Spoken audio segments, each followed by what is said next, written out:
আসানসোল আদালতে বোমাত্মক, পুরো আদালত খালি করে দেওয়া হয়েছে। ঘটনাস্থলে পুলিশ ও ডগ স্কোয়াড দিয়ে চলছে তল্লাশি। আদালত সূত্রে খবর, পশ্চিম বর্ধমান জেলার বিচারকের কাছে আদালত চত্বরে বোমা রাখা আছে বলে মেল আছে।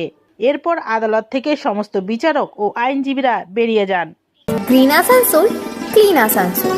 কোথাও বোম প্লান্ট করা হয়েছে এবং একটা সময় সেটাকে হয়তো করা হবে, এটা মেবি এ হোক্স কল, কিন্তু আমরা সবার সিকিউরিটির জন্য আপাতত সেফটি সিকিউরিটি মেজারটা নিচ্ছি। বোম স্কোয়াড এসে গেছে এবং এখানে এসে গেছে, তাদেরকে এখানে করা হচ্ছে, আর কিছু না। আপনাদেরও সহযোগিতা চাই। বয়ানে লেখা রয়েছে যে কোনো একটা অর্গানাইজেশন এখানে এটাকে প্ল্যান্ট অলরেডি করে দিয়েছে, অলরেডি বোমটাকে প্ল্যান করে দিয়েছে, সেই জন্য পুলিশ থেকে এখানে নেওয়া হচ্ছে। আমরাও সেফটি সিকিউরিটি মেজার নিচ্ছি, আর কিছু না। কটার সময় মেলটা আছে? টাইমটা এসছে 11টা, সাড়ে 11টা এই জন্য সবাইকে চেষ্টা করা হচ্ছে যে সবাই জায়গাটা খালি করে দেবো।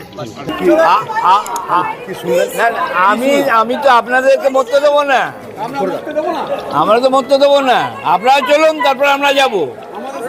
আপনারা মরবেন, হিরো হয়ে যাবেন, আমরা সেটা হতে দিয়ে বেল পিটিশনও করছিলাম, সঙ্গে সঙ্গে ডিস্ট্রিক্ট জাজ বললেন একটা উড়ো ফোন এসছে যে কোর্টের আশেপাশে বোম আছে। ঠিক আছে, এই জন্যই তিনারা নেমে গেলেন, এটা নিয়ে তদন্ত। পুলিশ এসছে, বোম স্কোয়াড এসছে, ওটা কি কাজ করবো তাহলে? আপাতত সমস্ত হাকিম এক জায়গায় রয়েছে। বোম শুনলে কি আর লোকে কাজ করবে? পুলিশ এসছে, হ্যাঁ পুলিশ এসছে, সব এসছে। পুলিশ এসছে, পুলিশ কুকুর এসছেন।